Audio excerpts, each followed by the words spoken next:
بسم اللہ الرحمن الرحیم۔ السلام علیکم ورحمۃ اللہ وبرکاتہ۔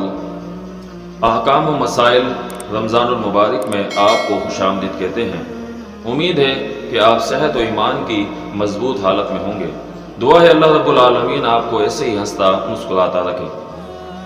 رمضان المبارک کے حوالے سے ایک مسئلہ افطاری کا ہے۔ جناب رسول اللہ صلی اللہ علیہ وسلم نے فرمایا کہ امت خیر بھلائی پہ رہے گی جب تک سحری میں تاخیر کرے گی اور افطار میں جلدی کرے گی۔ افطاری کے لیے جلدی کا مطلب یہ ہے کہ جیسے ہی افطاری کا وقت ہو جائے فوراً افطار کر لیا جائے، روزہ کھول لیا جائے۔ رسول اللہ صلی اللہ علیہ وسلم کی سنت ہے کہ آپ تازہ خشک کھجور سے آپ روزہ کھولتے تھے۔ عام طور پر لوگ نمک سے روزہ کھولتے ہیں، یہ کوئی حدیث نہیں ہے، نبی علیہ السلام کی سنت نہیں ہے۔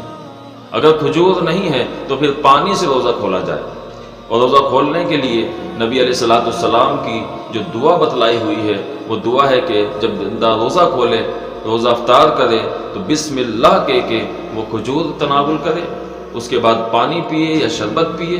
اس کے بعد نبی علیہ السلام نے یہ دعا سکھائی ہے، ذہب الظمأ وابتلت العروق وثبت الاجر انشاءاللہ۔ یہ ابو داؤد کے اندر روایت موجود ہے۔ رسول اللہ صلی اللہ علیہ وسلم نے یہ دعا سکھائی ہے، ذہب الظمأ کہ پیاس چلی گئی، وابتلت العروق اور رگیں تر ہو گئیں، وثبت الاجر انشاءاللہ اور اللہ رب العالمین کے ہاں اجر ثابت ہو گیا۔